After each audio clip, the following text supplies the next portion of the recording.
ქრთამის აღების ფაქტზე ლენტეხის მერიის აიპის ჯოკია მეშველიანის სახელობის კულტურის ცენტრის დირექტორი დააკავეს.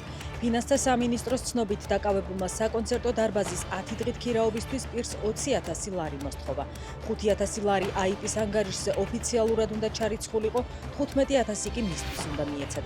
საჯარო მოხელე 7,000 ლარის აღების ფაქტზე დააკავეს.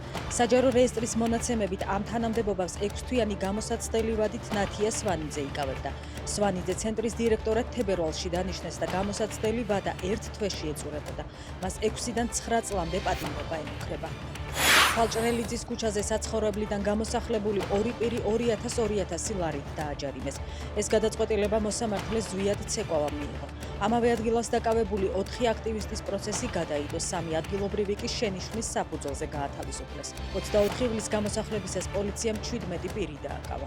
თბილისის მერია აცხადებს, რომ ხალჭრელიძის ქუჩაზე მცხოვრები თბილისში რეგისტრირებული 9 პირიდან ქირით უზრუნველყოფას 3 დათანხმდა, 6-მა კი უარი თქვა.